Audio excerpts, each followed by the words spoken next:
పరిశుద్ధుడవు, మహోన్నతుడవు, గొప్ప దేవుడవై, శక్తిమంతుడవై నీ బిడ్డల పక్షుల తండ్రి మీరు నిలిచి ఉండి ప్రభుని కొందనాలు దేవా.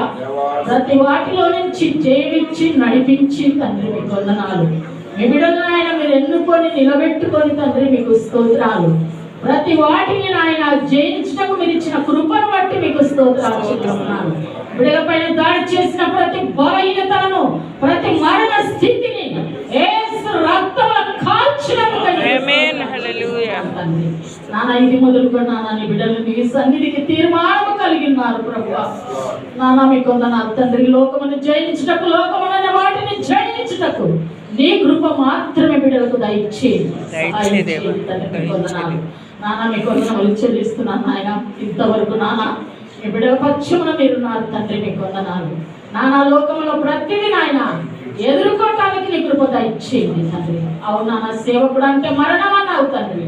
నాన్న బిడ్డలు నాయన లోకంలో చనిపోవటకు నీ కృప దయచేయండి. నీ కొరకు జీవించడానికి సహాయం చేయండి. అనేకులను జీవింప చేయటకు నీ కృప దయచేయండి, సహాయం చేయమని నాన్న ఇది మొదలుకొని నాన్న బిడ్డలకు మంచి ఆరోగ్యాలు, బలమును, శక్తిని నాయన ప్రతి విషయంలో బిడ్డల రాకపోకల మార్గాలలో, వాహనాలలో ఎక్కడ ప్రయాణం చేస్తున్నా మీ కృప తోడుగా వస్తూ మీ హస్తం వస్తూ నడిపించండి. మీ స్వరం వినుటకు మీ కృప దయచేయండి. మీ మాట ప్రకారంగా ముందుకెళ్ళటానికి బిడ్డలు ఇద్దరిని దీవించి ఆశీర్వదించి మీ కృపలో వర్ధిల్ల చేసి అనేకాత్మలను రక్షించి నీ రాజ్యంలో సిద్ధపరచటకు నీ కృప సహాయం బిడ్డలకు దయచేసి మీరే ఇది మొదలుకొని ఆయన ప్రత్యేకించబడిన వారు ప్రభా. వారిలో ఒక ప్రత్యేకత చూడటానికి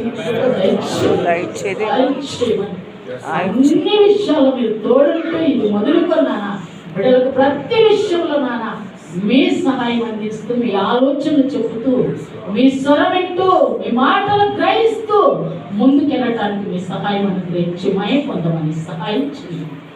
నాయన కూడా వచ్చిన మమ్మల్ని అందరూ జ్ఞాపకం చేసుకున్నాను. బిడ్డలను ప్రత్యేకంగా నాయన సేవ పరిచర్యలు నాయన మీరు ఎక్కడ నిలబెట్టబోతున్నారు అక్కడ మీరు అభిషేకించండి. ఆ స్థలంలో మీరు దీవించండి నాయన. ప్రతి స్థలాన్ని బిడ్డలకి ఇచ్చి మీరు అడుగు పెట్టిన ప్రతి స్థలం నీకు ఇస్తారని అవుతారు. బిడ్డలకి ఇచ్చి నడిపించి కార్యం చేసి మా ఇంటి తెచ్చుకున్నామని అన్ని విషయాలతో సమస్తం మీకు అర్పిస్తుంది. యేసుక్రీస్తు నామములో అడిగి వేడుకొని ప్రార్థన చేస్తున్నాను తండ్రి.